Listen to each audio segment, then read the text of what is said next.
nothing can stop me. No. 'Cause I'm addicted to what you and I realize. Lead the way, I follow. No need to say where we are heading now, babe. I follow to the edge of it all.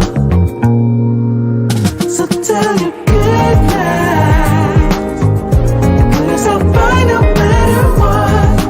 Yeah, susceptible now before the moment flies, before it flies. So tell your good night, 'cause I'll find no matter what. Susceptible now before the moment flies.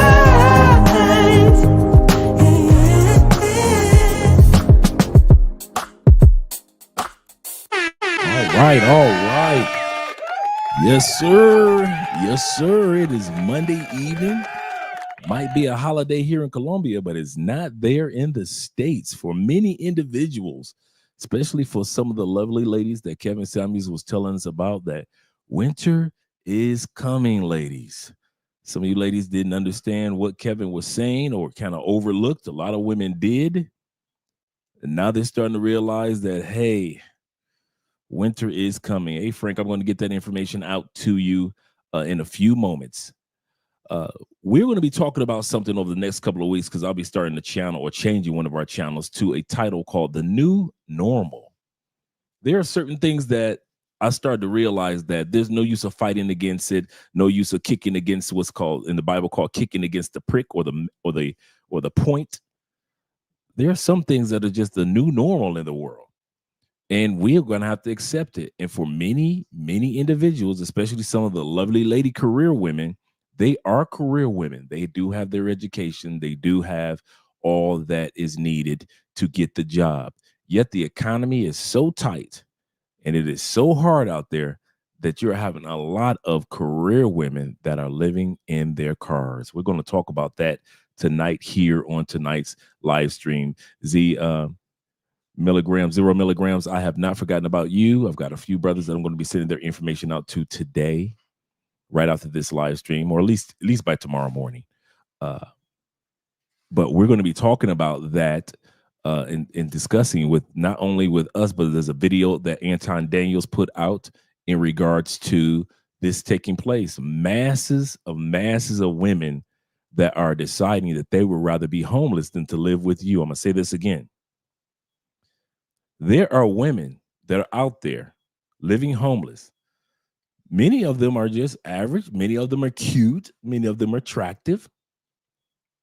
But they have decided that they would rather live homeless. That's right, David. No bullying tonight. They decided that they'd rather live homeless than to live with you. If you're an attractive 21, 25, 29-year-old woman, there should be no reason for a woman to have to live in a car. That's what most of us think, that you should not be living in your car. There is no reason to be doing that. But instead of living with one of us and following the direction of a man, Kevin Samuels said the winter will come for many women. And if they don't, this is what's going to take place. You can have your job and your careers, but you won't be able to afford to acquire anything without another person. And remember how Kevin Samuels used to always ask them, how much does it take to raise a child? Or how much would you need towards retirement? Even if you didn't have any children, will you have your retirement money? And these women laughed at Kevin and mocked him and put him down. And then at the same time, Kevin realized they didn't realize that what Kevin was saying, that winter is coming. Well, winter is officially here, whether Kevin is still here or not, even though he's still here with many of us in spirit. So we're going to be looking at some of the videos that are the new normal, certain things that you're going to have to be considered about, certain things, gentlemen, when you're walking through Walmart at night, when you're getting off work on the second shift and you're walking through Walmart at night at 10 o'clock, Many of those cars in that Walmart parking lot are the lovely ladies of the community getting a good night's sleep, a good evening slumber, because they'd rather live in the winter in their vehicles than to live in a warm house under the auspices of a man. So let's get started with the shout outs, though. Let me get some mood music for us. How about I do that?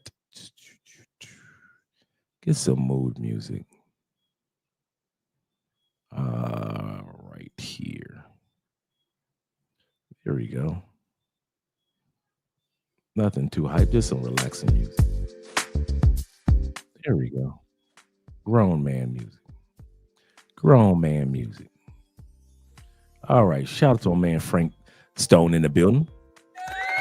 First person here this evening, letting guys know to like, share, and subscribe. Shout out to the chat, because chat lives matter on this channel. And like we said last night, YouTube cut one of our videos in half because they say we were bullying, even though we were telling our own story and our own experience in this country. And yet YouTube said, well, that's considered bullying. So we end up doing a part 2 to that video. So if you didn't get a chance to see us come back immediately and do a part 2, that's what we did. And it's posted right there on YouTube. Shout out to you guys. Frank says, hey, Andre, I need a consultation. What do I need to do? Here is exactly what you need to do for the consultation information. I'm going to put up the email address. All you have to do is email me, brother, and we can schedule it. I just did 3 in the last 2 days. That's why I have to. And 2 of the brothers from Baltimore. Shout out to you, Be More brothers out there. 2 of the brothers were Be More brothers. And shout out to you guys. And I was able to share a lot of really good information with those gentlemen. And I appreciate meeting them.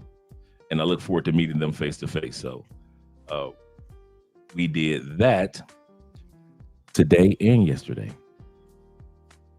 So make sure that you shoot me an email, aspence2011@gmail.com.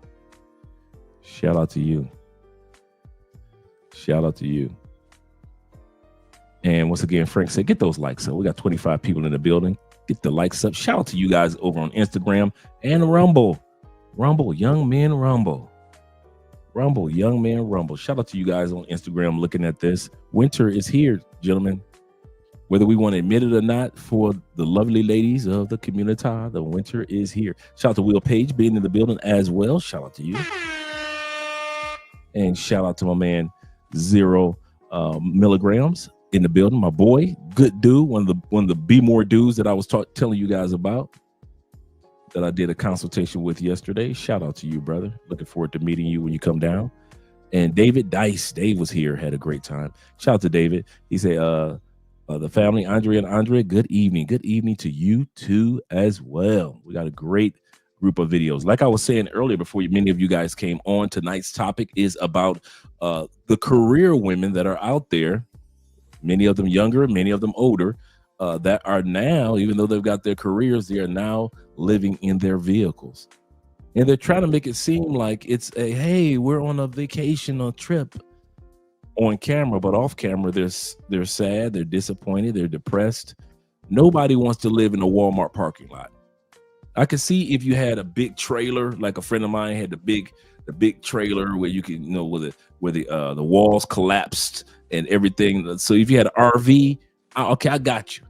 You got a house on wheels. If you got an RV. If any of you guys have ever been to an RV park or went to an RV dealership, if you see some of those RV trailers, man, listen, you'd be amazed at how beautiful they are on the inside and how huge they are on the inside.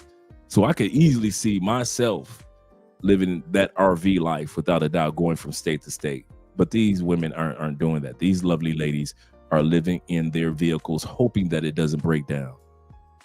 From their 2021 vehicle all the way to the 2017 vehicle, and realize it's 2024. Thank you very much, Quiet Storm over there on Instagram. He said he's done 2 consultations. It's definitely worth it. Shout out to Quiet Storm. Tevin King is in the building. Shout out to you, kind sir, for being here. Shout out to you guys for donating by way of the PayPal, showing support to the channel. And by way of the Cash App. Let me put this up here for us. Let that stroll. And let me get rid of this. Which banner I'm getting rid of. Let me hide this one. There we go. All right. So PayPal and Cash App. Shout out to you guys. What I'm going to hold you guys too late, because I know that it is late there in the States right now. Here in Colombia, it is 9:35. And I know that is 9:35 Eastern in the United States. So shout out to you guys in the States. Shout out to all you third shifters that are just getting into work, all you second shifters that's on your way, and all you overtimers getting that extra money in. I've been there many a day, many a moon. So I know what you guys have been through. Shout out to Zeta being in the building as well, kind sir. Thank you for being here. Shout out to you being here. Let's get ready to get started with the videos. Once again, this is a part of our series called The New Normal. This is the new normal for many individuals, especially the lovely ladies of the community. Winter is here. Kevin Samuels called it. And so let's get ready to get started. I'm going to turn the music down just a little bit. Just a little bit. Let me turn that down. And so now we can sit back and enjoy these videos. Yo, so I'm officially homeless and I want to show you what it's like traveling around Australia and what I have to do to be comfortable. First things first is the bedroom. So I used to stay in a King Daddy Deluxe swag, which is now just a mattress inside of the canopy, and that is underneath 2 drawers and a wooden shelf. I must say it is a lot more comfortable than a swag, and you still got heaps of space, which is good. And another is that it does have a cage, which makes me feel extra safe. And the only thing that is annoying is that it can get a little bit hot, but that's fine. You just push this over, and I do have a little curtain that gives me extra privacy, as well as a movie that I can watch. And that's how I get out. If you're wondering what was in these drawers before, this is literally my kitchen essentials that everybody needs while they're camping. Trust me, it's all in there, anything and everything. And this is another little pantry that I have. It's got my pots and my plates, and some other little pantry that you'll find.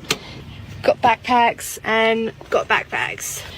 So next to the bed here, we've got the tool shed, and this is obviously where the tools are. So this is where I keep my clothes in a suitcase, and I usually just chuck it back up there, as well as my chair, shout out Tash, and my carpet, shout out Nadia. Cheers for watching all this way. Congratulations. Now, let's call it for what it is. Women are bigger losers than men are. Have the nerve to post their L's on the internet, trying to make those L's look like wins. Just imagine if a bunch of men were posting videos of themselves living in their cars. Everybody would roast those men. They would be called losers. People would tell them that they need to grow up to get a life or to get a job to pay for an apartment. But somehow, we are supposed to look at these women as if they are winning in life. Give me a freaking break. But guys, do you know what is the saddest part about these stories? A lot of men, complete strangers to these women, are sending them money. We're going to stop that right there with what he just said. He said that if it were you guys, you men, and you were homeless, doing videos of you living in your car and you talking about how you have your mattress set up and how you have, if you need air, you just open up your windows and things like that, you wouldn't get any views. There are no viral videos of men homeless on TikTok, Instagram, YouTube, Facebook. No viral videos of homeless men. Now, there are viral videos of homeless communities or neighborhoods that just so happen to have men in there, or a viral video of somebody giving a homeless man a haircut. Yeah, those videos go viral. But just a homeless man saying that I'm living in my car and times are tight, it's not out there. But that goes to show you how much society does not look after men, and men have to look out for themselves and look out for each other. I'm going to say this once again. when it comes to for example, the passport bro movement, the expats, the passport cartel, I cannot stand the bickery that takes place. Because at the end of the day, all the information, all the footage, all the knowledge that's been acquired by all of us, one journey, one visiting country at a time, we all need it. There's nobody that's going to save and look out for a passport bro if one of us break a leg and are hospitalized, except for another passport bro coming to visit you. I hope you realize that. There's not anybody that's going to fly over to Thailand from your family. Any of the females are going to fly over to check on you if something happens to your heart. It's one of us that's popping up at the hospital. One of your passport cartel brothers that's showing up. Men don't have anybody but each other. And I'm not saying that on a global basis that's a bad thing for us to unite with the brotherhood. But what I'm saying, and I'm not saying this is us versus them. I'm not saying that. But what I'm saying is we as men have to stop coming at each other, because at the end of the day, if it was us in these cars living homeless, don't nobody got your back but another man. When was the last time you saw any video go viral of women walking up to homeless men and giving them a haircut? I'll wait. A manicure. I'll wait. Pair of shoes. I'll wait. Anytime you see that it's another man walking up to another man, making sure he gets a haircut, making sure that his nails have been clipped, making sure that here's a new set of clothes, making sure that here's a new set of shoes. And you will find a few with a group of women that are giving out food here and there. But every time, the only videos that go viral are men looking out for men. So who looks out for the ladies of the community that are actually working but living in their cars? You know who looks out for them? Everybody. Their videos, the videos that I'm going to show you, these are all viral women. I'm going to say this again. That young lady, whether she was 18, 19, 20, 21, I'm out on my own, mom. I'm heading out in Australia. She was not an unattractive young lady. Do you think that, let me ask you guys, put a 1 in the comment section if you believe that young simps and even a few old simps have been sending her money and making sure her channel goes viral and making sure that she's got money sent to her bank account and hitting her up on the DMs. Put a 1, because I put a 1. I don't need your help. I put a 1 in the comment section because I know that this young lady, in other words, there are women out there that can pretend that they are homeless to play the system. Now, are there many homeless ladies out there? Yes, there is. That need help? Yes, there is. But there are women out there that realize that me acting like I'm in my car will go viral with men. I've got the look, I've got the hair, I've got the pretty eyes, I got everything that man, I've got the aesthetics, the body, I got everything that a man would want. And now I can act like I'm living in my car and watch the channel blow up. And I don't even have to live in this car. All I got to do is just do footage in this car and just go ahead, go to the house. A man can't do that. That's why I'm so adamant about men looking out for men also. I'm going to say, I purposely said that. That's why I'm so adamant about men looking out for men also. If you're going to look out for the ladies in the community, look out for the men, because a lot of times I see men come down here to Colombia, for example, before we go back onto the videos. I'll see men come down here. Thank you very much, Quiet Storm. Quite often I'll see men come down here and they may get gringo priced. I will see you brothers, men, see women in Cartagena go to that same restaurant and you're all over helping the women to keep them from getting gringo price. But when your fellow man was sitting there, you didn't say a word. You didn't say a word. You didn't say a word in Medellin when the brother got gringo priced. You was right there. You didn't say nothing in Bogota when you didn't say nothing in DR when you saw a brother getting gringo priced, whether it was at a restaurant or whether it was paid for. You didn't say nothing.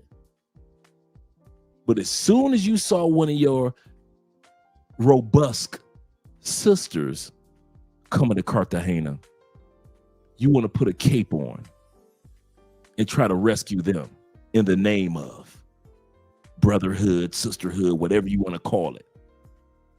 That's why I say, if you look out for the sisters, make sure you look out for your fellow brothers too. And when I say brothers, I mean any man. If you know that that dude is about to get great, hey, bruh, listen, before you order anything from that menu, it doesn't have any prices on it. You ask what the price is before you put in your order. Don't order something right out the gate. I know this Colombian, you think it's cheaper prices, it is. But before you order something, bruh, I'm telling you, find out what the price of this is first. If you don't, you're going to get got. I see y'all do that to the ladies all the time, but y'all don't never look out for the men. And it's the same thing with women being homeless compared to men being homeless. These women know that they are young, attractive, and they can go viral. Or they're older and they're losing their health and they can go viral. I was watching a video, I don't know if I have it on here. One young lady said, I've been homeless since 2022, living in my car. You telling me that, A, you can't find anything else in life to do. You're not hooked up on, it doesn't seem like she was hooked on drugs. Didn't seem like she wasn't articulate about herself. Looked like she was educated. And yet and still, she would rather sleep in her car than to sleep with you. I'm going to say this again. There are women that would rather sleep in their car than to sleep with you.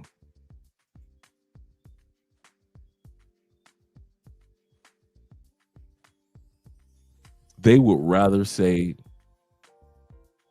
I lost my job. I didn't have the money for the rent. All my stuff is in storage. I'm too proud to go back to Milwaukee and live with my family because I've been living out here in LA and I've been talking for the last 10 years as I've been getting these promotions on this job. I've been talking reckless to my family who've been asking me for money, but I don't send them nothing. Now that I lost my job, I can't go back to Milwaukee because I did my family so wrong in Milwaukee. And I refuse to use my aesthetics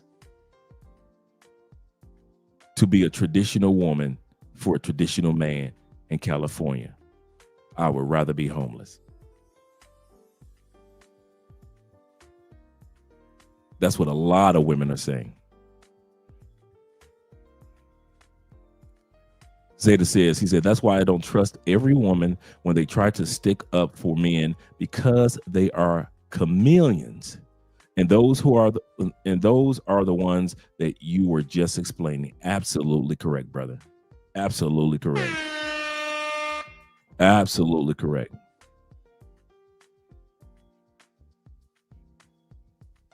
They will sit up there, leave their house, go to a park an old car, say that I live in this, live in that. Oh, look at me, feel sorry for me.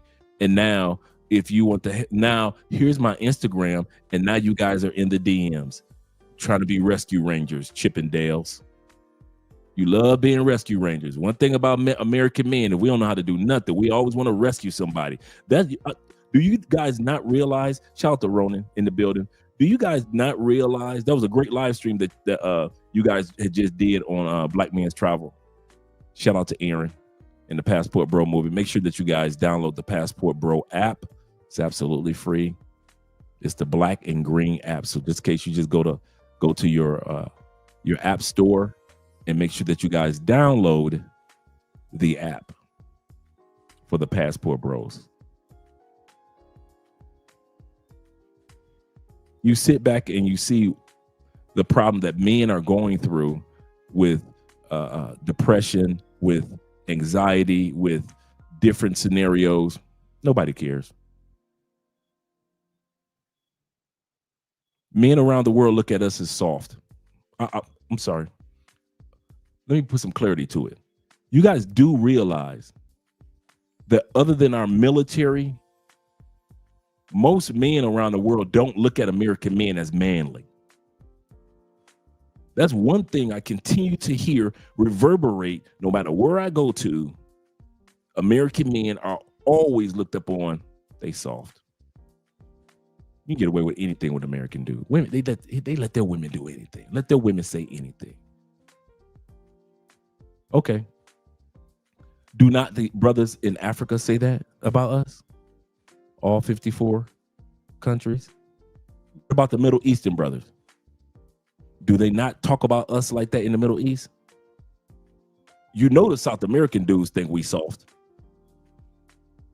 Even Asian dudes like, listen, I would rather be alone than deal with some of the mess that y'all deal with women. Give me my anime. Europeans? Come on now. You think the Russian dudes and the Ukrainian dudes, the Polish dudes, even some of the French dudes, they consider us like, man, I want to be hard like the American dudes. You think they look at us like that? No, the only time they see us like that and think of us like that is in a movie, like a Rambo movie, or they see our military might and they're like, man, can't lie, America got a strong military. Them dudes are monsters.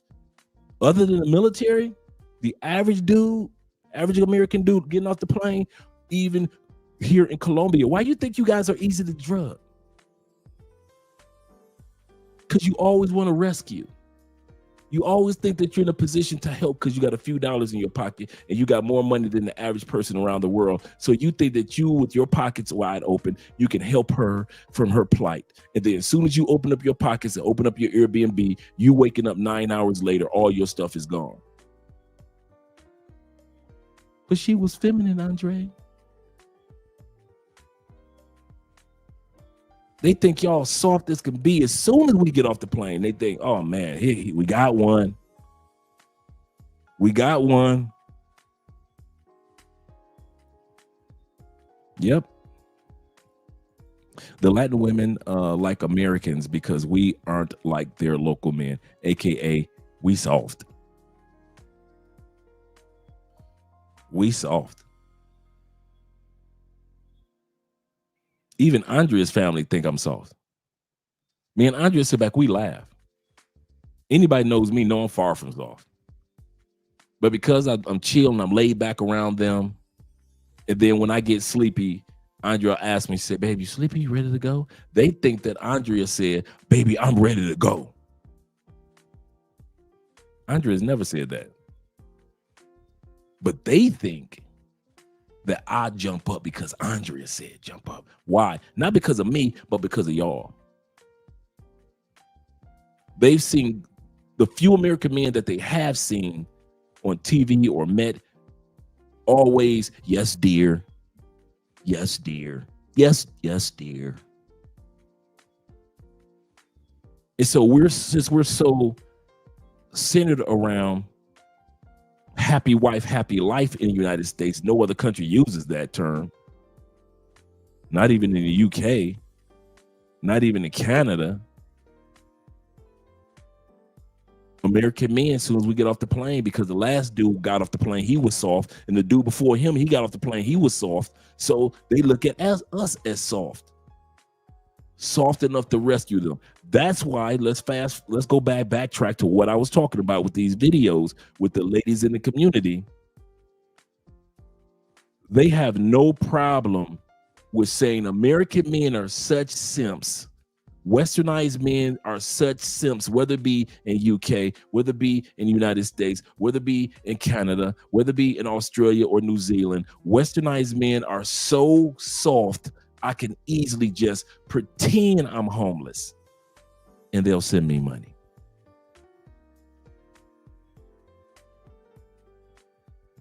Okay. Shout out to Seeking Understanding. When was the last time y'all saw somebody attractive that was homeless other than YouTube and Instagram? In your city. Be more. I'm talking to you. Come on, let's think about the homeless people that we have in our communities. When was the last time you saw somebody homeless? You like, ooh, she cute. Other than YouTube, Instagram, TikTok, and all that. Since all these women supposed to have some type of looks or attractiveness or personalities. When was the last time you saw that in your neighborhood? I ain't never seen an attractive homeless chick in the United States. I ain't never seen one in my neighborhood in Detroit. I ain't never seen one in Tampa. I never saw one in Detroit. In Chicago when I was in the Chi. Never saw one when I was in Indiana. Shout out to the Fort Wayne. Shout out to Naptown. Never saw one in Cleveland. Let's go down I-75. Columbus, nope. Dayton, nope. Cincinnati, nope. What about in the Stockridge area? I was down there. Never saw an attractive Instagram, YouTuber-ish type of female that was homeless and like, girl, you know, you cute. If you just get on YouTube, you don't have to be homeless. Never saw it. But all over social media, you seen black, white, Asian young ladies that saying, I lost my home. I'm homeless. I've been living in my car since. Why? Because American men are freaking simps, and they know that our simp butt will use our imaginations to imagine, wow, if I was to rescue her, let me send her some money. Because that's our go-to in the United States as men. That's our go-to. Not our ego, not our pride, not our ingenuity, not our mental capacity, not our wisdom, not our understanding, none of that. Our go-to as American men, because most of us as Americans got more money than most men in the world, our go-to is here. Let me give you a few dollars, girl. Everybody think that Richard Gere in this movie is Pretty Woman with Julia Roberts. You think that you can go down there in the hood, get you a pay for play, and make her a star like Julia Roberts in the movie Pretty Woman. We've been living that fantasy as men since that movie came out. I'll say it again. Ever since that movie came out, we men want to complain about Color Purple.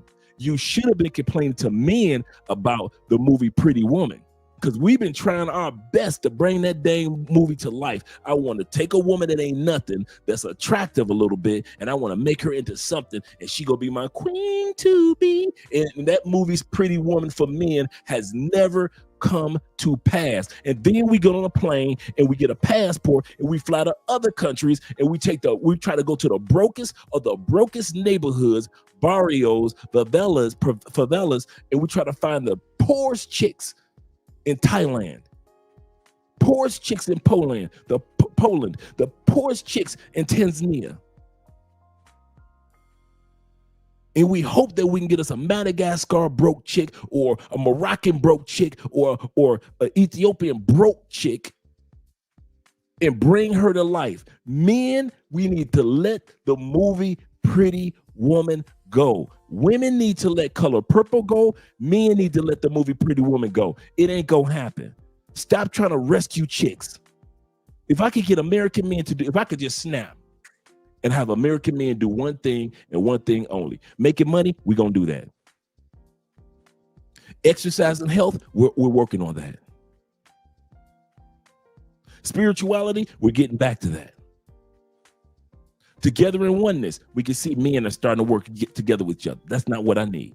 If I could get men to let go of that damn movie, Pretty Woman, in your mind and stop trying to turn a hoe into a housewife. That's what the movie Pretty Woman was. Stop trying to rescue a woman that ain't worth rescuing. That's what the movie Pretty Woman was.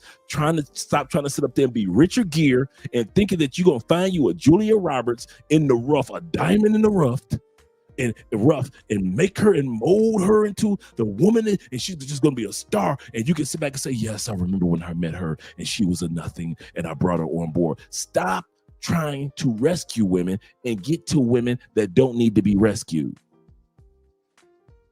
That's why women in the United States feel that it's so easy to pull off the broke chick.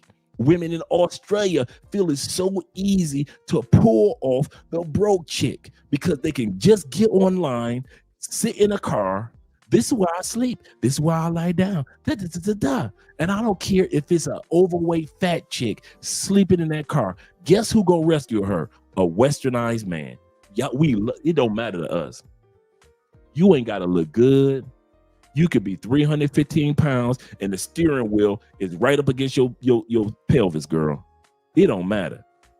One thing about America and Australia and UK and Canada, fat chicks are equivalent to attractive chicks. A fat chick will talk greasy to you just like an attractive chick will. A fat chick thinks she got a chance with you just like a female that's been in the gym does.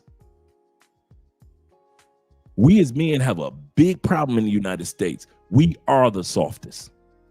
I'm gonna say that again. I'm ex-military and I work for the CIA and I snap necks for a living. Whatever you do, that's cool. But when it comes to the ladies, you are among regular mere mortals.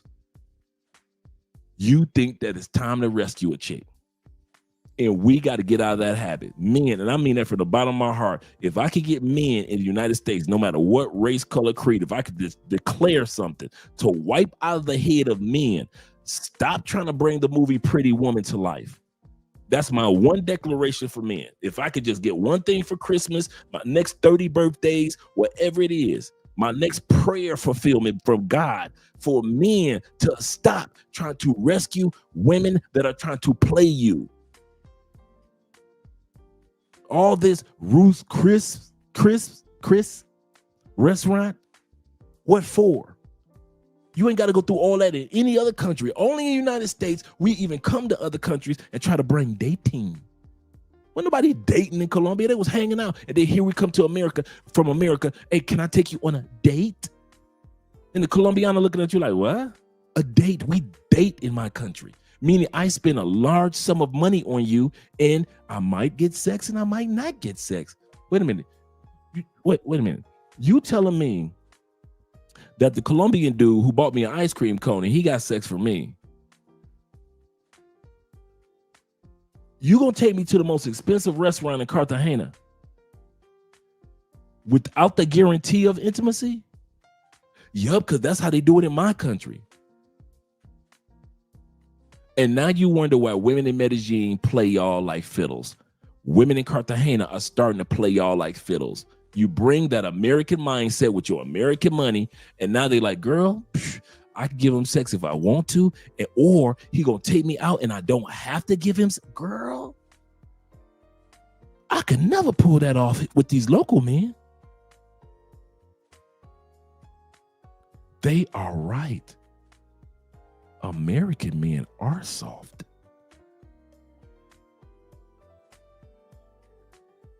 They will just throw money at you.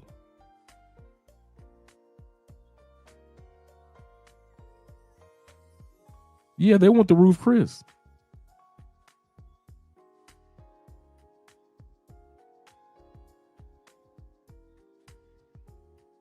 Yeah, they want that. Yeah, they want the Ruth Chris.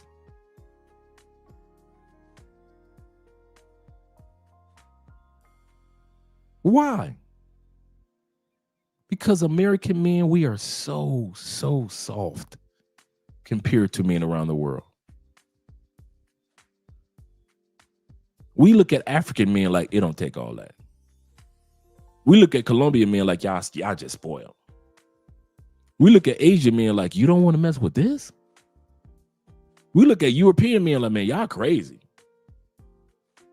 And the men around the world are looking at us like, wait a minute, y'all women can pretend like they homeless and y'all pay for it. So who looking crazy?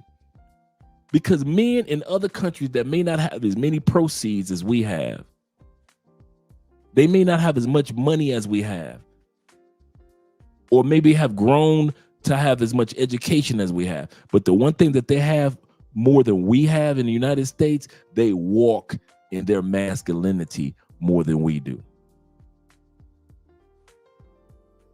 See, we get in our feelings because our mamas taught us to get in our feelings because that's what she did because she's a woman, taught her getting her emotions. We saw mom and our sister and our female cousins getting their feelings. So we as men, when we were playing with our Tonka toys, we looked up and saw all the ladies around us in their feelings. So as we grew older, we figured that's how we supposed to do it. No dads around, so hey, we're emotional.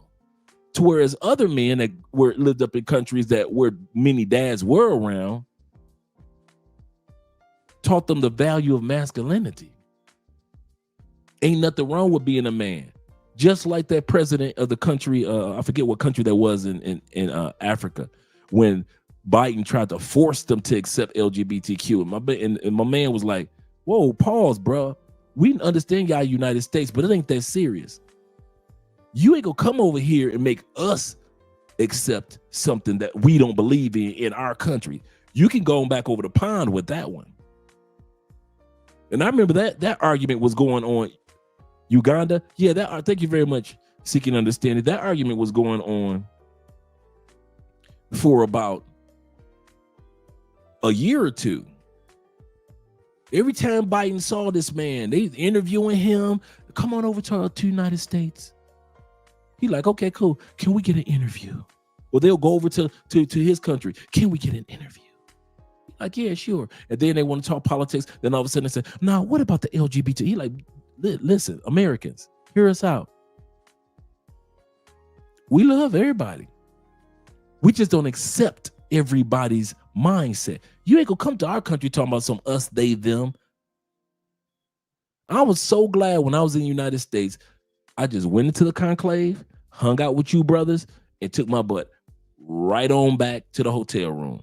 I didn't want to bump into somebody that was going to say to me, my name is them. Call me they. My middle name is it.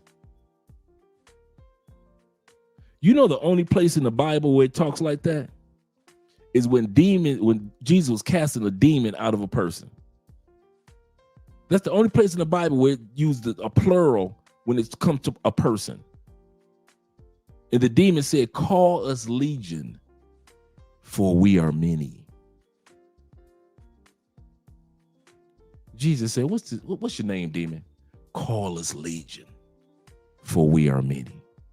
Inside of one person. That's the only time in the Bible that it used a plural when it was referring to one person. Call us legion, for we are many. And so now the new normal is call me us, call me we, call me they, call me he, she, us, we, for we are many. Sounds like that demon is spreading. Let me go to the comments, then I'm going to go to the super chats. To the cash apps. Shout out to you guys that are supporting the channel. Appreciate you guys. Let's go right here. Ethan says, he said, I don't think that it's nothing wrong with dates. Most dates I've been on cost $20, $25. It's not about the monetary portion of the date. I mean, $25 or $20 to $50, which is not a bad price. If it's not a part of the culture, stop trying to bring your culture to another country. If dating is a part of your culture, do it. Do it. Enjoy it. Love it. But if it's not a part of the culture of South America, don't bring that BS here. We've seen what dating is. Dating, this is the first thing. Dating isn't even 100, 150 years old. First of all, the concept of dating. It used to be courting, where you literally had to court a woman. You weren't dating. You weren't meeting her at her house and taking her out. This came like around 1920, 1930, the concept of setting a date and then meeting up, the dating. Now, I'm not coming at you either. I'm just saying just in general. But we as Americans, we think that the rest of the world dates, and they don't in many places. They hang out. No pressure. If you want to go for a walk, in Europe, they call it walking dates, where they just go for a walk. We just met. Hey, I'll meet you at so-and-so's park. Let's go for a walk. That's very common. Hey, I'm hungry now. You want to go out to get something to eat with me? Yeah, sure. Nobody's calling it a date. They're just hanging out. Colombia. Hey, you want to go bowling? Yeah, sure. Want to get some ice cream? Sure. You know, Colombians love ice cream. Let's get some ice cream. Let's go to a park. How many times have you seen regular Colombians in the park? All the time. How many times have you seen regular Colombians getting ice cream? All the time. How many times you saw regular Colombians just walking down the street with their little lady friend? All the time. Walking through the park? All the time. How many times have you seen people just walking through the park on their first date in the States? Never. In the movies. When the last time you saw somebody in the States going out on an ice cream date or just a smoothie date? Rarely.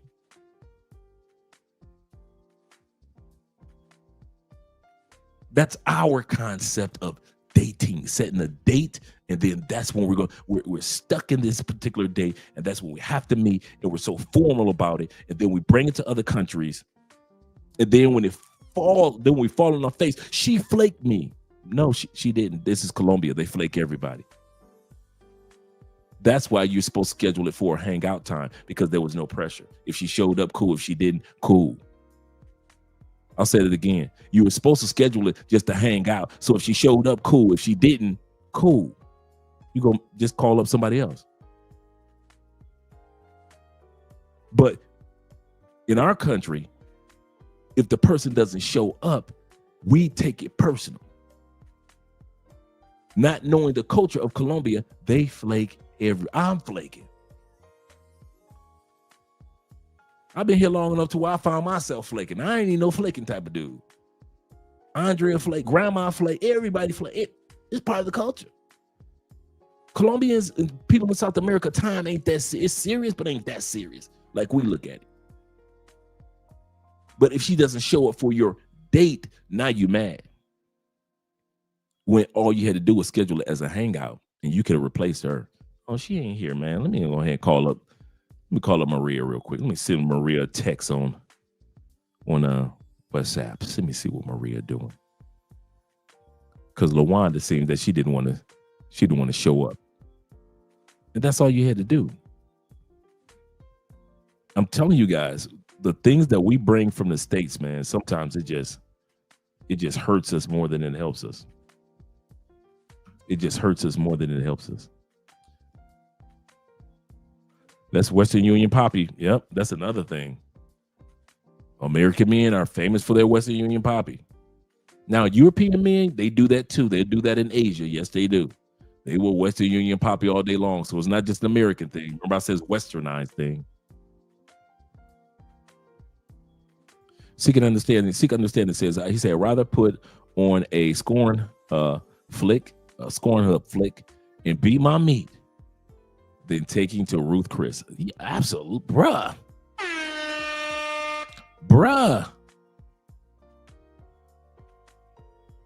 There is no way. Once you get that post-nut clarity, you like, man, I'm about to spend on $500 on them. What was I thinking? We talked about this a few months ago, man. That post-nut clarity will save y'all a few dollars and save your life. Some of y'all came to Medellin before you went to the club. You should have bust one off real quick. I'm serious. Yeah, some of y'all about to laugh, but I'm serious. Some of y'all wouldn't have got drugged if you'd have just bust one off real quick before you went to that club and letting that woman convince you. Because now you at the club and you're like, oh man, I ain't had nothing since a flight. It's been like 4 days. I've been focusing on this trip. Oh man, I'm ready. And anything she said, because you so horny, you went for and you got drugged. And 99.9% of the time when dudes get drugged, they didn't even get the coochie. I'm going to say this again. I have yet to see the video footage of a woman running out of an Airbnb with your stuff in her hand with no clothes on. Little females be fully dressed. Why? Because you got knocked out so fast, you came nowhere near getting the coochie. You probably was in your Airbnb, 30 minutes? Bam, drug, knocked you out. Half an hour? Just long enough for her to pour you a drink. You drank it. And 2 minutes later, you on the ground. That woman ain't even took off her hoodie. She ain't took off her shoes, nothing. 99% of the time, you dudes get drugged and ain't even get the coochie. But if you had went on here and watch you some Scorn Hub, bust you one off, post nut clarity. Now, if you want some intimacy, you'd have been a little bit more clear-minded compared to you got caught up and you still had nut in your balls. I'm gonna say this again. You got drugged and you still didn't get a chance to bust.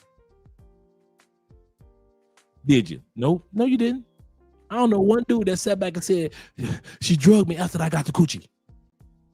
Now, one dude has ever said during that, Razor Ray,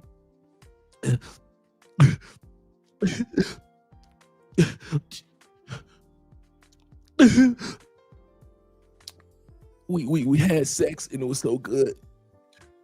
Then she went to go get us a drink.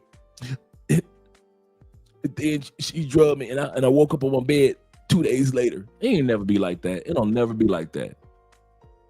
It'll never be like you got the coochie, you got a chance to bust, and now your balls are empty. You get to bust in her mouth and bust in her face. You ain't get a chance to do none of that, did you, when you got drugged? We ain't never heard no, dog, I got drugged this one time, right? Right? No, for real. Here we go. I got drugged this one time. But the coochie was so good, it was worth it, dog. It was worth, man, that coochie was so good, it was worth losing my passport, my dignity, my two computers, about $4,500 in my bank account, half my credit cards, man. That coochie was fire. We ain't never heard that story, have we? We ain't never heard nobody going to the barbershop when they came from DR, when they came from Brazil. Not they drugging dudes in Brazil. Never came when they came from Colombia. Now, one time, absolutely right, Paper Route, didn't even get a chance to smell his coochie. Didn't get a chance to smell the coochie. Didn't get a chance to, oh man, that I don't recognize that brand of coochiness. It's a big, oh my goodness. Oh, wow, good. Your coochie. What year is that? You've been sitting on that coochie for 22 years? Excellent brand. You ain't get a chance to smell the coochie. You ain't getting a chance to tell no stories about the coochie. You don't know if she got fire head game. You don't know if she like to get bust on her back. You don't know if she like anal. You don't know if she like to have you don't know if she was a squirter. You don't know nothing. You lost all that stuff, got robbed because you want to go on Tinder. You want to prove the rest of us brothers that told you to stay your happy tail off Tinder. You want to know when cameras go off, tell us we don't know what we talking about. Cool. Did you get the coochie?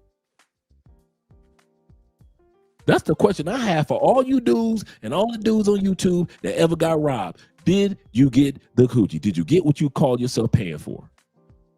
99.9% of the time. No. So you still got nut. So you still got a nut filled in your balls. Or balls filled full of nut.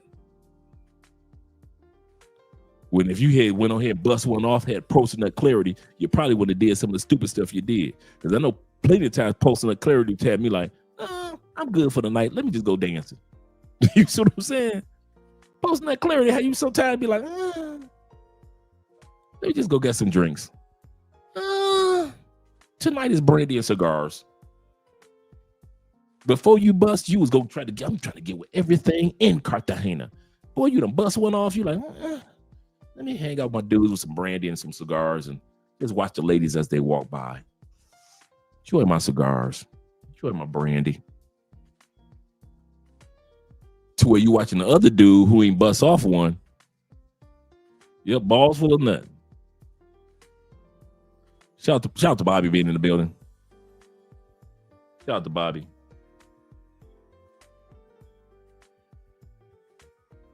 My whole rant of the last 20 minutes is this. Gentlemen, we got to stop making it so easy for women to think that we'll rescue them in certain circumstances. And if they pretending and faking like they're homeless, now there are many women that are out there homeless. Don't get me wrong, that do need help. Do not get me wrong. But there are other women out there that know since American men are easy to play, they play on that. And they're going home to really nice houses. Shout out to my man, Big Brother in Life. He said, what's up, Dre? Some dudes just blow away from losing it all on bottom feeders. Yes, they love them a beautiful bottom feeder. That's one thing I noticed. I'll sit back. You guys, I have been here long enough to sit back and just watch dudes. I can tell from how a woman walks in Colombia, dresses in Colombia, behaves in Colombia. I've been here in so many circles in so many small cities, large cities, that I can sit back and say, she's about something, she not, she trash, she trash, she trash, she good, she trash, she might be good, she might be good too, she trash, she trash, she trash. I've been here that long because now I'm kind of like blended in. I'm past the awe of their beauty. You know, you be like, oh my God, there's so many beautiful women. I'm kind of a little bit past just seeing that. I see it, but I'm past just seeing that only. And so when I see some of you guys, I'll be like, oh, you know, she trash, right? She fine. Like one of my partners. He had to talk to this brother. Man, his woman was fine. And 100% said, bro, this is trash. But who are you to step into what another man's treasure is another man's trash is another man's treasure? So who am I to run off at the mouth about this man's trashy chick? But I know I'm saying, man, that's Eastside Cali trash. I ain't read a book since the 3rd grade. She was fine. But I wouldn't have brought her out in public. That's one of them that you just like keep in private. Like, what you doing, girl? Nothing. Come on over to the spot. But you don't introduce your friends. Even me and Andre, and he introduced this chick to me and Andre, like we were supposed to be like, oh man, hey, you guys want to go out to dinner? Me and Andre both said together, no, we're fine. We're fine.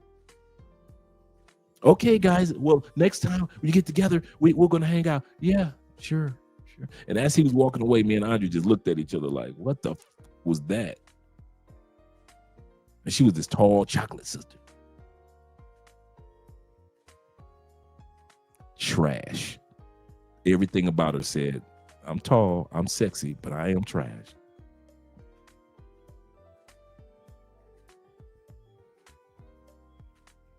So dudes do waste their time on beautiful bottom feeders. I see that all the time. Once again, let's get back to the video of these homeless or so-called homeless ladies. So you can understand it says, he said, nah. He said, if my time is precious. Absolutely correct. Absolutely correct. Being with me is like being with in the presence of God. I love it. He said, bitch flick on me one time. She lost her chance, plain and simple. Now, don't get me wrong. I agree with you on that one. If I was single, somebody flake me, ain't no, you, well, let's schedule another time. Nah.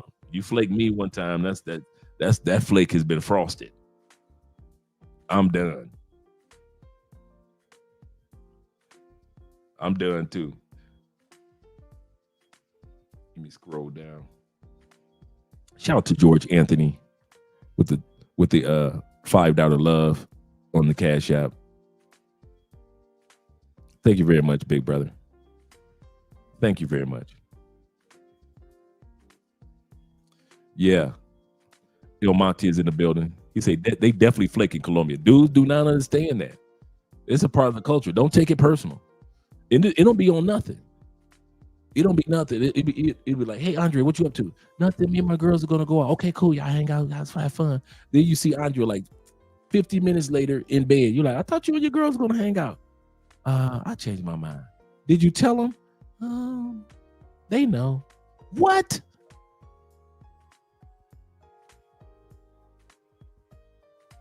Grandma's flake, granddad flakes, everybody frosted flakes. Please do not take it for personal. Not here, not in this country. It's just woven into the fabric. That's why in Colombia, you got to tell somebody if you're having a party, don't tell them that the party starts at 8. Tell them the party starts at 5, because if you tell them the party starts at 8, ain't nobody coming in till 10:15. T-Mac said, he said, I dumped my girl for flaking. He said, she was in Africa, Colombia. Yeah. Shout out to It's Clyde. Make sure you guys, It's Clyde, make sure you drop the link to your channel, brother. That was a really good video that you dropped today, showcasing the a golf course here in Colombia. Really nice area. He said she was the mistress, so it wasn't all that bad. It wasn't all bad. But he said it was all good. Yeah. The side chick, you flake, you the side chick and you flaking, you got to go. I'm about to replace you. I'm gonna show you how flaking works. Let's go back to the video. Right here. Sleeping in my car, sleeping in public parking lots overnight, safety is my priority. So this is my budget-friendly, stealthy setup.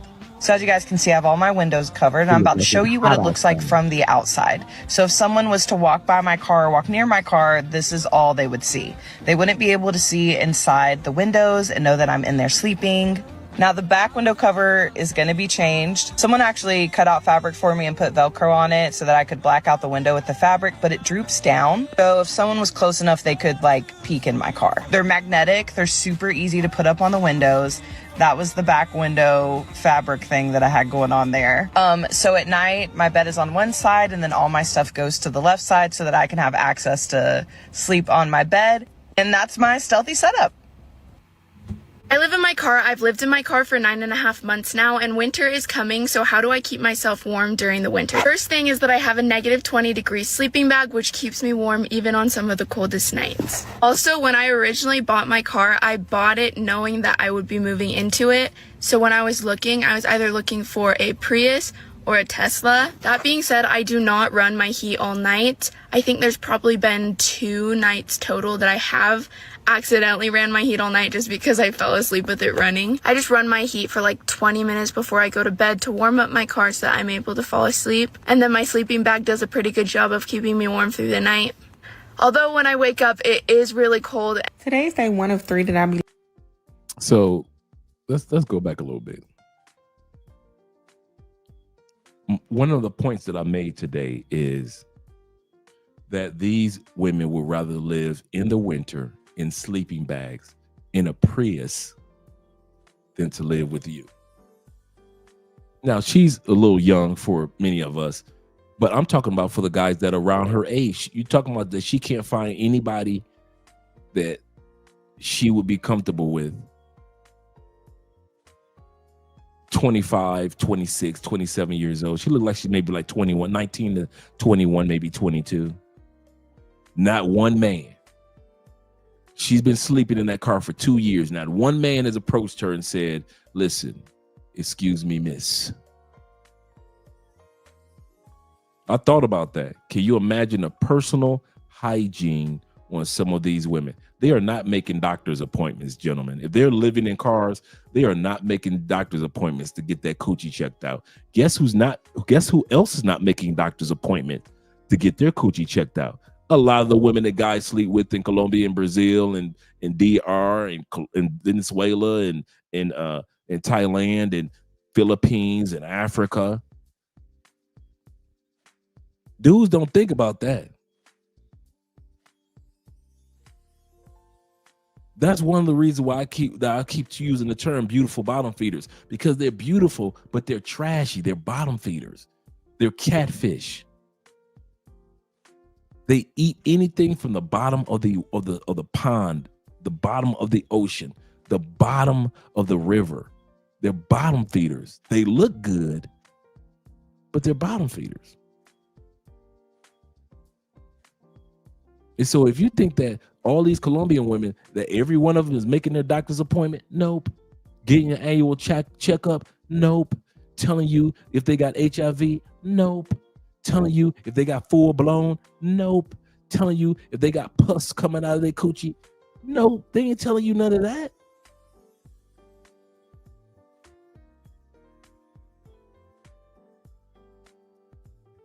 There is a dude right now in Colombia. They are on the hunt for a foreigner for giving so many. I don't know if it's in the 50s or if it's in the hundreds of women in Colombia HIV. They are hunting for this dude. And many of the women that he gave was in Cartagena pay for play district. He gave many of those women HIV. And this article just came out over the last few weeks. Because it's illegal to do that. It's almost like I forget what the term called, man. I forget what the term called when you use your body as like I forget. No, don't give me the line. But yeah. I can imagine some of the hygiene. And as the young lady was talking, I was thinking the same thing. Like some of them had already admitted that they don't shower daily or weekly. Like, you're a woman. Like, there are no public bathrooms. You don't have a gym membership. She said winter is she said winter is coming. Ladies, winter already is here. Whoop, whoop. Yes, it is. Yeah, used as a deadly weapon. A bio weapon. Thank you very much. A biological weapon. Thank you very much, gentlemen.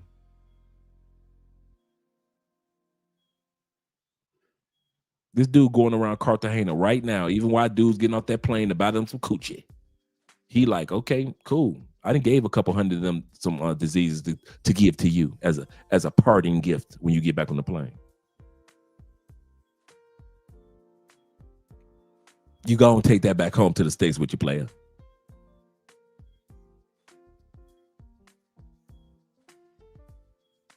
I'm able to fall asleep, and then my sleeping bag does a pretty good job of keeping me warm through the night.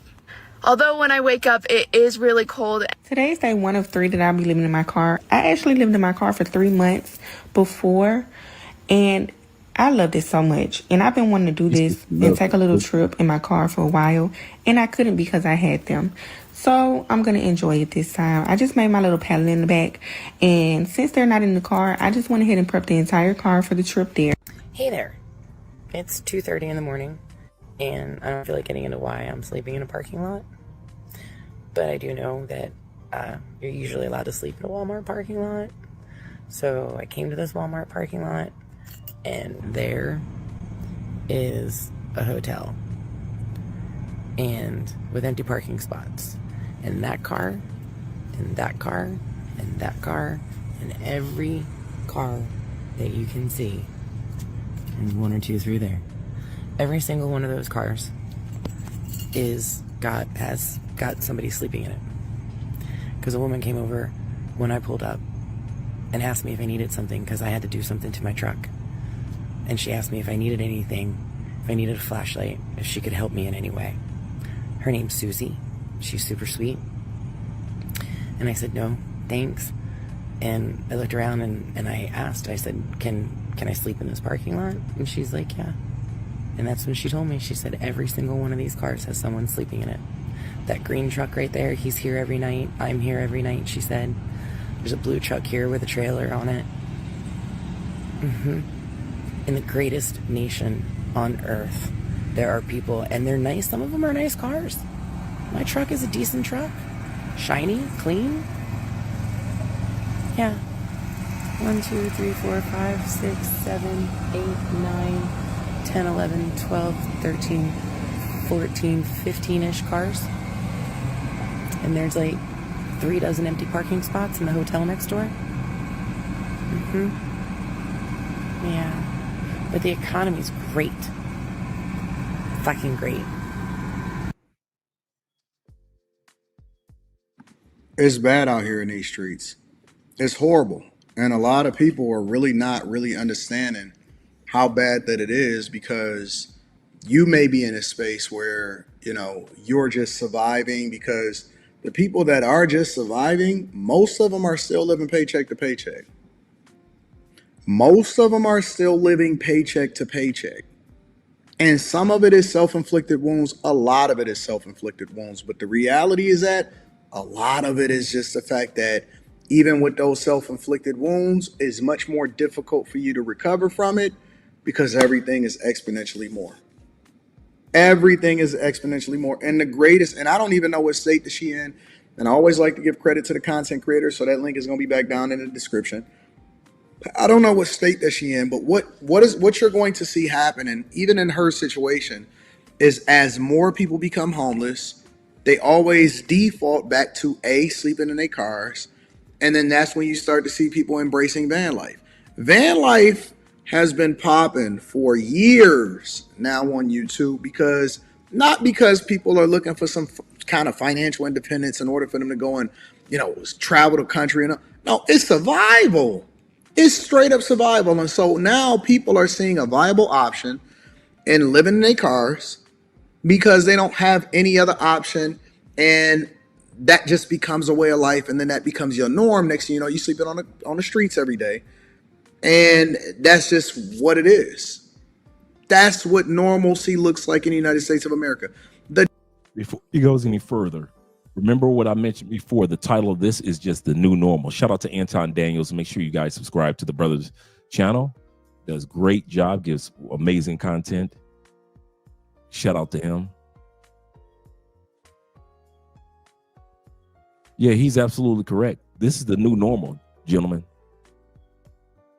You can call it van life. I remember this was about 3 years ago. A sister, a very attractive sister.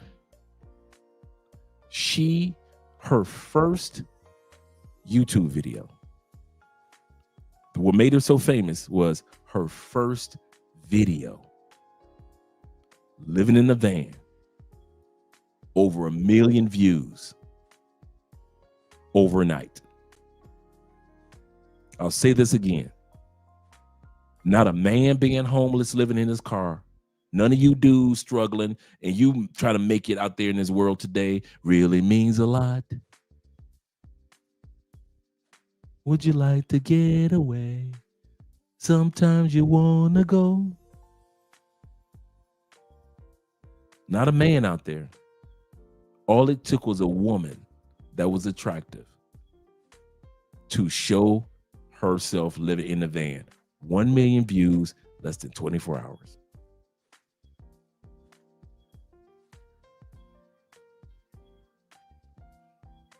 So the feeling sorry for the living in your car content creator, if you're a female, I don't see how dudes feel sorry for them. The money that they get from views alone.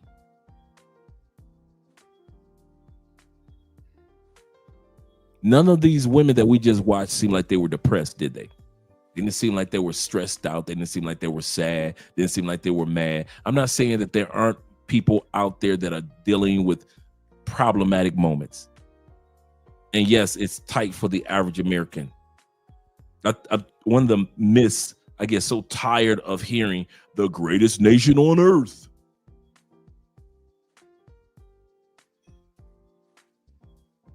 %80 of Americans don't have $1,000 in their bank account right now with this crypto boom. They can't even invest in crypto.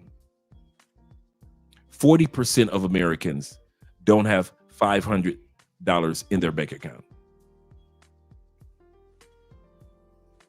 25% of Americans don't even have $100 in their bank account. Of individuals that make $100,000 a year,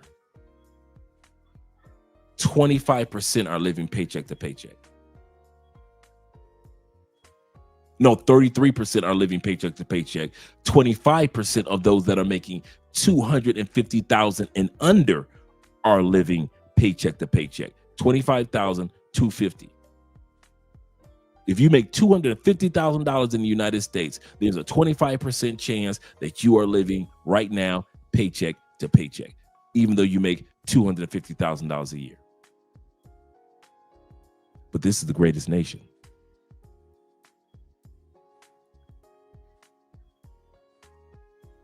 Just because you put lipstick on a pig, is it not still a pig? Not degrading our country. But what I'm saying is we use that term too loosely now. Do we have the greatest freedoms statistically? What about the greatest Wi-Fi? We rank 14. Freedom of speech. We know we can't have freedom of speech. We on YouTube. You forget about that one. Best medical. Out of 150 developed countries, United States has ranked in the last 10 years number 37, 69, 39. Nowhere near the top. Of the top 10, I just read the articles, of the top 10 most developed countries in the world, like Switzerland, Sweden, and Austria, I'm just top of the line, Canada, United States for medical ranks as the most expensive, yet the worst medical among the best of the best countries in the world. So among all the other countries in the world, and among the top of the best countries in the world, is the worst. We're greatest when it comes to military might, making money. Oh yeah, we can do that. That's it. We got the strongest military and we make money. But once we get it, that's when we falter. That's when we fall behind a lot of countries. America doesn't fall behind because we don't make money. We are at the top of making money. We fall behind because our financial literacy is not like a lot of countries that do have financial literacy. Our hunger is not like other countries' hunger. That's why a brother from Nigeria can be plopped in the United States with $14 in his pocket. In 3 years, he's half a millionaire. With no government grants, with no education.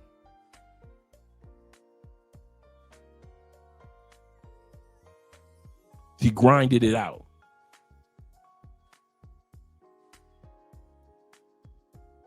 We see it all the time. It's not like I'm saying something that's not true. The greatest nation on the earth, yeah, sure. Not when it treats its men like ish. Absolutely correct. You cannot have a strong nation and treat the males of that nation like ish. I'm not saying put down the females, because one of the things that we do as people, we have a bad habit of thinking that in order for one group to rise, you have to put down another group. That's not true. Historically, that's not true. But to tear down another group and to purposely raise up another group,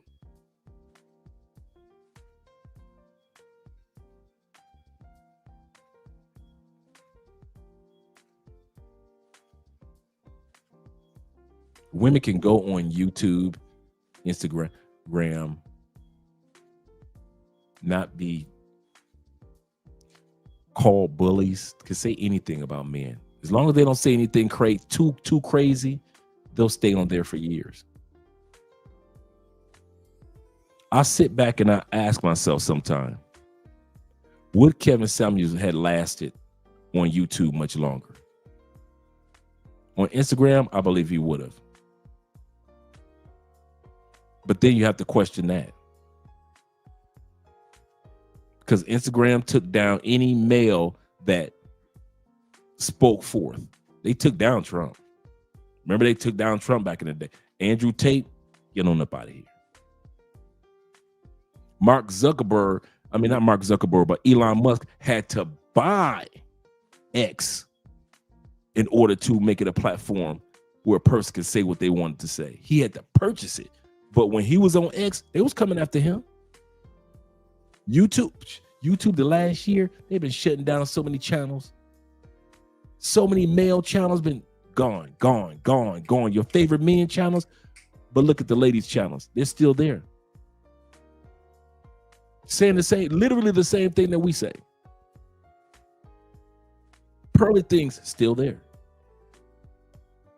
Danica Marie literally quotes men's statements. Ain't go nowhere. Crimson Cure.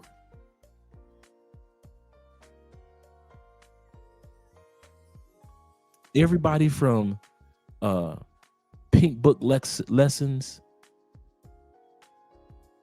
to Six the Goddess, to tonight's conversation. As long as you got women in it, YouTube will sit back and fall back every time. Every time. Every time.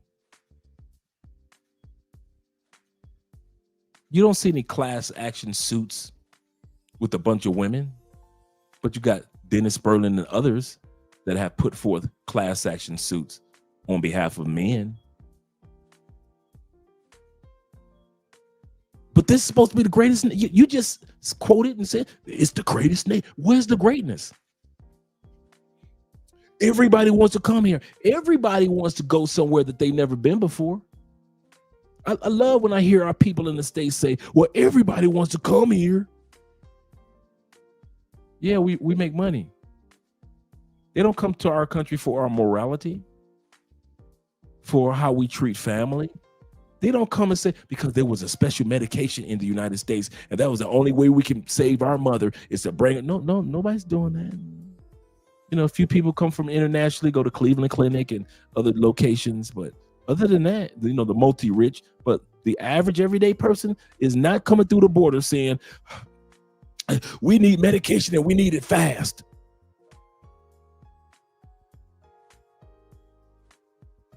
They come to the United States, make the money, send it back home, and leave. Come to the United States, make the money, send it back home, leave. A few groups stay, but many stay for so many years and then they leave, and they'll leave the homes, and they'll leave the businesses and everything to the generation that's behind them, but they went back home to their home country. Mom, 80 now, she went back home to Africa. My Paul, he decided to go back home to Ireland.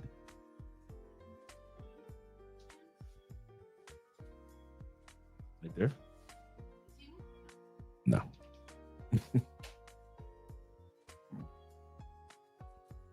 It's those things that we have to take in consideration.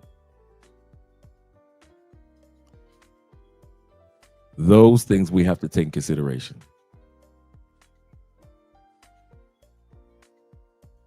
That we are not as great as we think we are, except for in two areas. Name one other area. Okay, here we go. All you of the intelligentsia, name two areas outside of money and military that we're the greatest. And I mean the greatest, with the ist involved. You crazy, baby. Andre said definitely not in food or healthy foods. Come on, all of the intelligentsia. Kevin Samuels would have gotten demonetized. Yes, he would have. If not banned from all social medias. Definitely not education. Other than money and military, name the two areas. These are the two most important areas. Like I said, Americans know how to make money, but when we get it, we don't know what to do with it. That's why so many of us are in the predicament that we are in. It's not about the making of the money. It's not about us building corporations. It's not about us taking businesses from zero and making them into multi-billion-dollar businesses. Americans have proved we can take nothing and make it into a multi-billion-dollar industry. We can take hip hop from the back alleys of New York and make it the #1 music genre for the last 20 years. That's one thing Americans can do. We know how to make the money. Our problem is that they do not teach us financial literacy to be able to maneuver and move the money from community to community. Some communities are taught it, other communities aren't. And that's what the dilemma is in our home country. Everybody isn't being taught the same thing. And so not everybody's getting the same results that want to get the same results.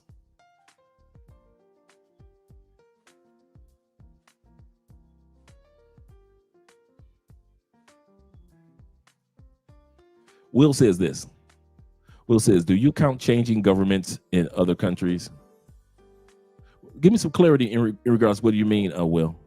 Do you count changing governments in other countries? I don't focus on the governmental parts for the most part in other countries when I travel or when I move there. I can tell you the name of the president, and I can tell you the name of the governor. I can't tell you the name of the senator. I can't tell you all the laws in Colombia. For example, Colombia. I can tell you all the laws and all. Why? I don't care. My job is to abide by the laws on the books while I'm in this particular country. I'm not a protester. I don't have the right to vote yet until next year. My job is to abide by the laws that are on the books right now. I follow what's going on economically in the country. I follow what's going on as far as trends in every country that I go to. But as far as like how I look at the United States, one of the things that I can say that I love about using a passport, I am no longer stuck mentally under what my government thinks. I no longer have to think Democrat, Republic, Independent. I don't have to think like that anymore. All I think about is I landed in a country. Check. Am I following the laws of that country? Check. Until I leave. Check. I'm out to the next country. I'm no longer stuck on if Biden is in, then this would. If Trump is in, I follow I got too many different currencies. When you got a passport, you're not just focusing on the dollar anymore. You focusing on the yen. You focusing on a baht. You focusing on the riat. There are so many different currencies that many of us have collected in our wallet. To where if the dollar crumbles, we're like, listen, I got about 50,000 in Canadian, blah, blah, blah, blah. Or I got 25,000. I got 15,000 in crypto alone. You think about it from a global basis from now on. You're not stuck under, if I go to one country, I have to be tis of thee for the next country. Then when I go to another country, I have to be tis of thee for the next country. You move to Brazil, and so you think you got to be tis of thee. You don't. I don't know no brother that has moved to Brazil and said, I'm walking around like this in Brazil. None of us have done that. That's one of the freedoms that you get with your passport. No longer are you stuck being like this all day long and pretending like people aren't homeless in their cars in Walmart parking lots. Pretending like our medical system is number one. You ain't got to lie like that no more. Say that in the States. Walk into your local barbershop or talk to your coworkers about medical in the United States. And they'll say, we only rate number 39. We're the number one medical service in the world. Nobody has the equipment that we have. Our doctors are the best. Our education system is wonderful. How dare you say that about American doctors? You can't say that to your coworkers, but you can say it to your fellow travelers. Why? Because we know better. Why? Because we travel. You can't tell the average American that their food is trash. The water system doesn't rank as even in the top 20 healthy water in the world. You can't tell the average American that when you talking to them when you're picking up your girl at the beauty shop or you're sitting up there talking to relatives over barbecue. Telling Americans I wish you would be in America trying to tell Americans the truth about America. You would get listen, how many people be coming after you, talking you down. You don't know what you talking about, what you anti-American, you must don't love your country. You know how many arguments I have gotten into with travelers. Here we go. I'm going to tell you how sensitive Americans are, especially Black Americans. I'm going to tell y'all something like I said before. I didn't know. I just discovered this a couple years ago.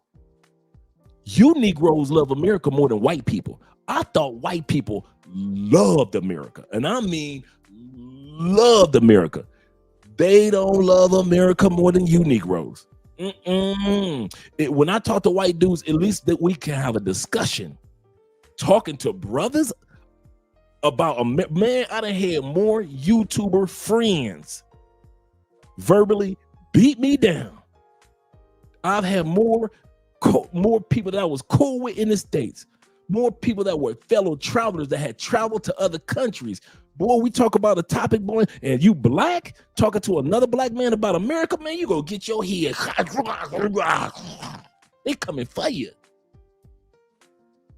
You can't talk to Americans about America, and you dang sure can't talk to black Americans about America. The only reason I could halfway talk to you guys on this channel, and you know it, is because most of you have traveled to verify if I'm telling the truth or not, or most of you have Googled to verify if Andre is telling the truth or not. But the average everyday American, oh, hell no, especially black people. Man, I did not know, because you for real, let's be real, let's be honest. I'm living in the States. I'm growing up in the States. We're seeing police brutality. We're seeing unfair housing system. We're seeing, limited job opportunities.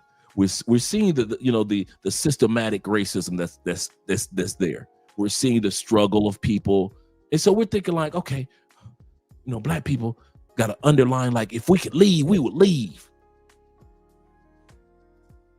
You think that. You think like we've been protesting since Jim Crow, and you thinking like black people, like they got an undertone, like a hidden, this is how I thought, had a hidden like disdain, not disdain, but dislike. Like, if I could find utopia, if I could find Rwanda, I would go to Rwanda. You think that's how black people thought, right?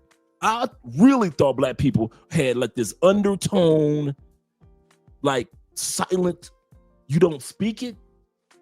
Remember back, some of you guys that are older, that like 60, 65, 70. Remember when you used to say white people? You be in a conversation for the black people, you be like, yeah, and then the other day, my white boss. You didn't say white boss, you said white boss. Remember them days? I remember my mom and them used to sit around and they'd be talking about, yeah, and my white neighbor. Like, why do you whispering? Your white neighbor? White boys, keep your mouth down on white folks here. Like, Mom, this is 1972. What is? You don't talk to white people like that. So I thought personally, and I mean this, I'm not making this up. I personally thought before I started traveling, I thought black people was like, if we could leave and find our spot, we gone. White people used to be like, well, if you don't like it here, you can always leave. And I thought that black people was like, if I could leave, I would leave this mother. Don't tempt me. That's what I'm thinking. Man, I started traveling and I started talking to black people back in the States. As a black person that lives out of the States, you motherfuckers love the United States. And there's nothing wrong with that. But you love it more than white people. I used to watch music videos, white people with the Confederate flags, as well as the American flags, and you sit back and see white people at the 4th of July, and they got the flag out in front of the house, and you got the white people with the American t-shirt. So you're thinking the white people love America more than black people, because black people always got a gripe about America. So you like, if you got a gripe, you must not like it. Shh. Man, I learned, I'm gonna tell you something in all sincerity. I talk to y'all like this.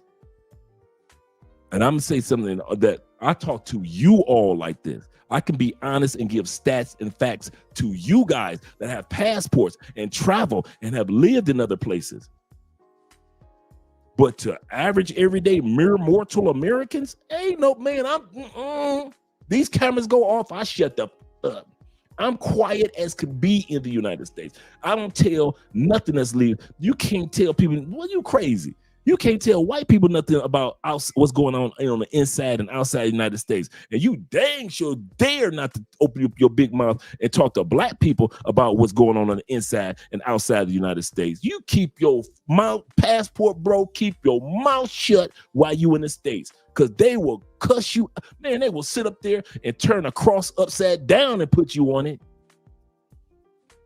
Don't you ever think that black people got your back in the United States. Oh, go ahead, brother. Go ahead to Brazil, brother. Oh, I see you brothers going on down there to Thailand. Do your thing, brother. I see you brothers in Philippines, man. I'm so proud of my black men. Black men going back home to Africa. Go ahead, brothers. They ain't even proud of y'all going back to Africa. Man, if you ever want to get cussed out, if you just bored, you like, you know what? Let me go ahead and get cussed out by somebody today. Talk to black people about what the United States is like and what life is like outside the United States. Just talk about those two things. Talk to black people about what a United States really is statistically and what life is like on the United States, and watch the cussing begin. Let the cussing begin. You know you can't talk to your cousins, your family. Oh, you can show a few pictures. Yeah, I went to Cartagena, and here's the beach, and but let you start talking about Colombian medical system is better than the United States. What the? You start talking about the housing. Yes, I'm about to buy a condo in Cartagena for $100,000. What? You can't be talking to no black people about buying no property in another country. Yes, and I look at this meal. This meal only cost me $5.50. You can't talk to black people about currency exchange. Talk about that you pay for a 5-course meal with the entree and the wine, and you and a young lady had a great time in Cartagena, and you actually only paid $35 for the whole thing, and you had the bottle of wine to go along with. You can't be talking to no black people about that. Are you crazy? All you brothers, I'm hitting up warnings. If you think black people don't like the United States, you are going to be for a rude awakening. Black people complain in the United States. Black people love the United States that they complain in. Don't you ever think black people going somewhere. I'm going to say that one more time, and then we're going to move on to the comments. Don't you ever think that black people will not complain in the United States, but they love the United States that they complain in. You must don't love the United States. I love the United States, but I ain't got no complaints. Why? Because I ain't there. You get it? I'm going to say that again. I love the United States. Why? Because I ain't there. I ain't got nothing to complain about. What am I going to complain about? Let's be real. The streets, I ain't on the streets. I ain't been on the streets in 7 years. Police brutality, ain't been touched by a cop in years. The welfare system, not me. Child support, got nothing to do with that. The Republicans versus the Democrats, that ain't me. Ain't got nothing to do with that. It don't matter who, dude, it don't matter who won. They ain't doing nothing to expats. Why you think only 2.3% of expats vote? Why? There's been all these elections, 9 million people living outside the United States. Why don't none of us vote? Except for a few of us. It don't impact us. You ain't gonna be seeing no expats on YouTube crying about the Trayvon Martin situation. We feel sad for it. It's bad. We don't talk about how unfair the housing market is in the United States with blacks versus whites. We'll do a video on it, but well, what do I got to do with homelessness in the United States? I'm not living in a car in Walmart. I'll do a video on it.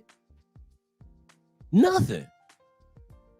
One of the reasons why I'm free to love my country as it is. Love the people, love the everything about it. Love football, love the gospel music, love all the stuff. I'm free from the stresses of the United States. That allows me to be free to love everything that's wonderful about the United States, because all the bad part ain't got a damn thing to do with Andre anymore. Don't touch my currency. And I learned this from Taylor Made Dreams back in the day. This is the first lesson I ever learned from Taylor Made Dreams when I first started watching this channel in like 2018, 2017.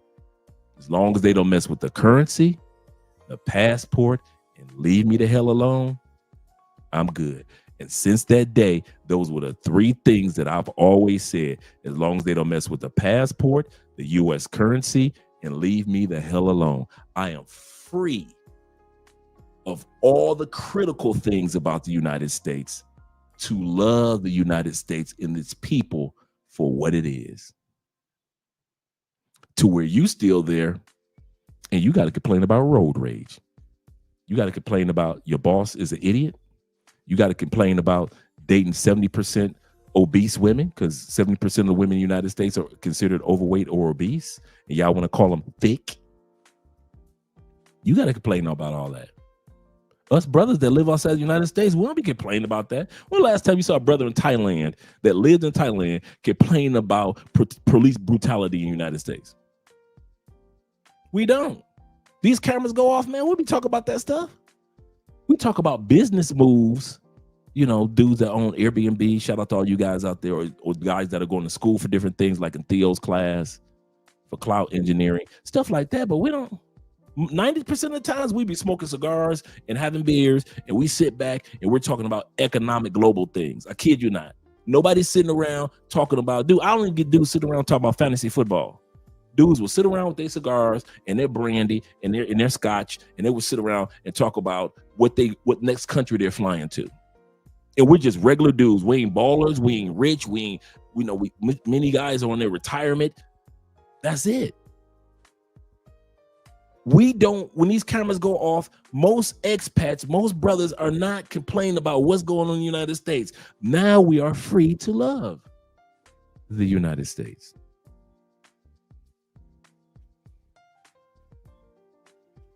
Divorce laws ain't got nothing to do with us.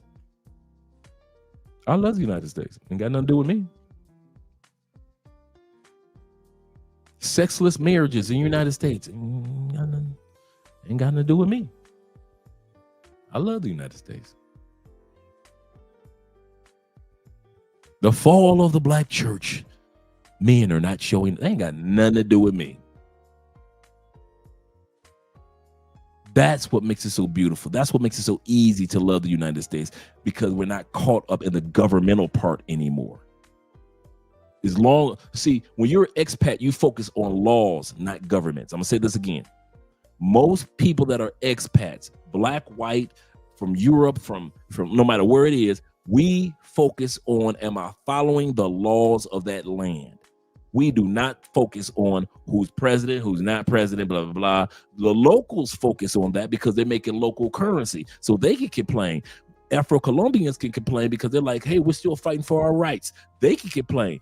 I'm not Afro-Colombian. I make way more money than them. So therefore, if this person is president or that person is president, has no impact on me. And if somebody's president of the United States, Democrats, Republicans, have no impact on me. If it's not the currency, not the passport, leaving me alone, who am I to get mad about what's going on in the States? And who am I to get mad what's going on in this country or any country that I live in? Because my job is to follow the laws, not to worry about the governments. Well, that government could put you in slavery. That's another thing about black people. We always want to swing the pendulum. Yeah, you could be over there in that government and they can come over with a law that says everybody that come over there can go into slavery. When has that ever happened in human history? Ever. I'll wait. When has that ever happened? When people had a passport, they went to a country, there was a coup, and they made all the people that was visiting that country into slaves. Ever. Stop swinging the pendulum so far. Now I can see about you said, hey, Dre, what if you was in that country and they came out with new tax laws that impact you as an expat? Now I can understand that. Or maybe they came out with a new law that says that, you know, you have to wait another year to get your citizenship. What about that? Okay, cool. I got that one. But 99% of the laws in another country, the government has nothing to do with us expats. And that's why we love it. Locals complain about stuff that we can't even relate to. I don't be down here complaining about the government. And I read the newspaper myself, but I don't be complaining about the government here in Colombia. Why? I'm not part of the local experience of the country. And I can up and move to another country with ease. He say, yo, Dre, your experience, how you read and look at a pretty woman to tell if she ain't the shit or if she were. He said, by your experience, you could tell if a woman. Yeah, I could tell. By my experience, just being an older man, I can tell from you guys know energy. Everything from how you say, okay, let me look at her here. I could tell if a woman in Colombia is, if she's just an average chick. I look at her hair. Her hair is done, but she hasn't been to a beauty salon. Okay, cool. She's with my man trying to showboat, but she's in a ponytail. Yeah, that's not gonna work. Pretty face, but not even any lipstick or lip balm. Okay. Pretty lady, but you chocolate. Why are you so ashy? Outfit you got on. That looked like that came from downtown at the thrift store here in Cali, Colombia. Feet. Toenails and fingernails don't match. I'm talking about, I'm a man, so we're doing this in milliseconds. Nice body. Shoes look like they've been borrowed because them sandals are 2 sizes too big.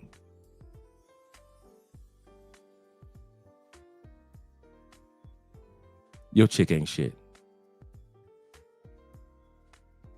Sorry, bro. I don't smell no perfume. I don't smell any really nice lotion on her skin, coming off her skin. Your chick ain't shit.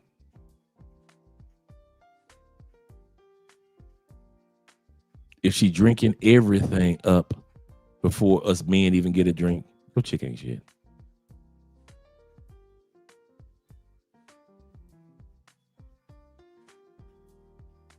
She ain't. If there's no energy about her, we could see guys, when you hit a certain stage, you can tell even from the energy of a woman, the energy that she projects tells you. For perfect example, Andrea.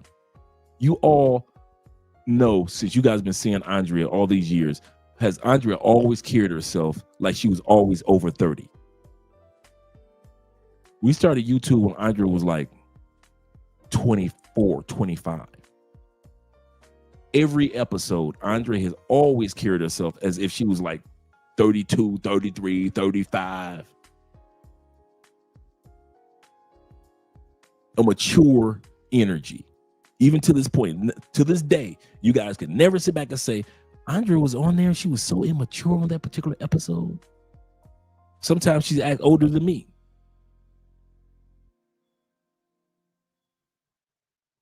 I see you guys sometimes with your ladies, and there is nothing about, I'll see you and you'll be poised and you'll be positive and you'll have this energy about you like I've accomplished something.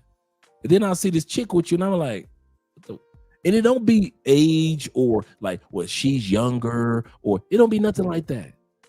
It'd be like, it's just, these, why is he, something ain't right. You feel like you're on Sesame Street. One of these things do not belong here. One of these things are not like the same. You feel like you're on Sesame Street. You know you ain't crazy because you've been living on this planet about 40, 50 years. So you kind of like, you can tell what chick. And hey, you accomplished dudes might have a chick for a quick smash. You only here in Cali, for example, for 3 days. I got you. Get your quick smash on. But don't be introducing quick smash to me and Andrea as if she your boo. That's the part that be making dudes look bad in Andrea and I eyes. Y'all will introduce quick smash as if she's a quality woman. And we be looking like, oh, you see that? Am I the only one that's, and I look at Andrea like, am I the only one that see that? She look at me the same way, like, and we'll do the fake smile. Y'all have a good time. What the was that? And we be dang near staring like, what the? And y'all be so happy. Like, hey, well, look what I got, Andre. We was like, she cute, but that. You'll never see me bring that in public. Dude, go buy her some clothes. Clothes don't be ironed. You be like, girl, you got on a blouse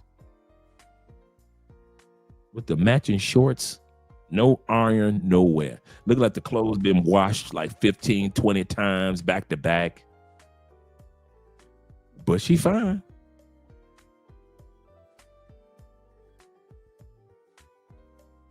But she fine.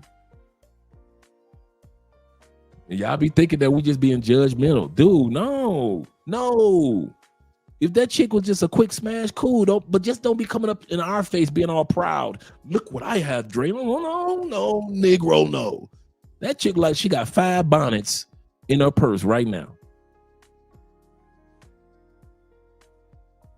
And y'all be mad at us because we be like, y'all be talking. See, this will get me about American dudes, especially brothers. We talk down on bonnet chicks in the States. It will fly your happy butt right over here and grab your bonnet, man. Fly right on over here and grab you the nearest bonnet, man. And then come up in my face as if I didn't know that you was in the States with the rest of us complaining about a bonnet bitch. If you don't like the bonnet bitch in the States, why you coming to Colombia or Brazil and all of a sudden you want to be with the bonnet bitch? That's the part that gets us. That's it. If we were in the States complaining about the bonnet bitch, then I can understand you would want the bonnet bitch over here. But I don't understand it. And then you bring over, and I'm like, man, I know she got like 9 bonnets and I ain't, bruh, Sean, man, they be dude. And you should see these dudes, Frank. They be so proud. They be walking up to me and Andrea like hand in hand with these chicks. We be like, and we basically just to the chick, oh hi, being cordial, like what the meet my lady. Dude, you only been here 3 days, you're gonna be here 3 days. That's 6 days in all. This your lady in 6 days? That's the other thing that get me. Meet my lady. That ain't your lady, and she don't know English. She don't even know what you just called her. Meet my lady, Maria, Andrea, and Andrea. I told you about them.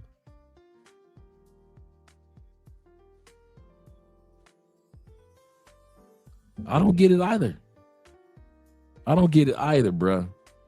Dudes love, but I've come to learn in many cases, black men just be talking ish. I said it. I have found in many cases, many things that we complain about in the United States, we come over to other countries and we tolerate it. Therefore, i.e. or EI, black men just be talking ish. We talk about women with bonnets and weaves in the United States, and we will come right over to another country full of bonnets, and in some cases full of weaves. We talk about hood chicks in the United States, and you will come right here to Brazil, and you will find the hoodest of the hood chick of Brazil. That's the most hoodiest of hood chick. We talk about chicks in the United States that want to be begging and asking us for money, and will come over here, find a Colombiana that will give you a fake lie, and you will open up your proceeds. Men are hypocrites.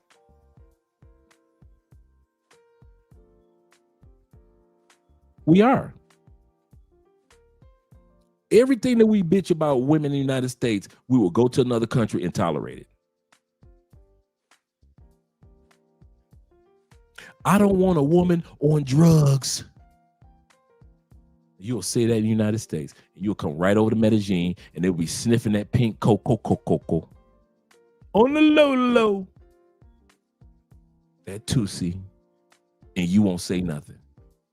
You ain't never told it. What's that? Girl, I ain't mess with you no more. You got that pink coco.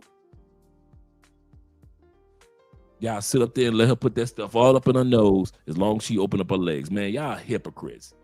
That's why half the time I just be like, I'll entertain. But when these cameras go off, I'll be like, man, dudes be talking. You would never let a female in the States into your house. You'll take her to a hotel room. You would take her to your boy's house. But you just met that chick at the club. That chick ain't coming to your house. And then you dudes will come to Medellin or come to Cartagena or come to Cali or go to DR and let her right in your Airbnb. You have never in the history of your life let a prostitute in your house in Baltimore. Any of you Kansas City dudes, you ain't never let a prostitute in your house. You Cleveland boys, you New York boys, you've been owning your property for the last 20 years. When was the last time you let a prostitute or two prostitutes in your house in New Jersey? What about you Philly boys? I'm not just talking about you Utah boys. What about you Dakota boys? You let prostitutes in your house? What about you Texas boys?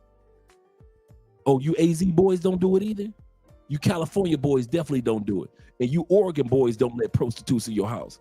So you don't let prostitutes in your house anywhere in the States. In the history of owning your house or renting your house, never has a prostitute crossed the threshold of your home.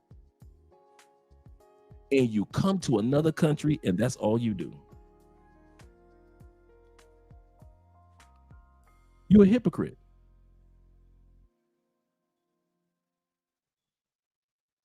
You're a hypocrite. You get drugged because you're a hypocrite.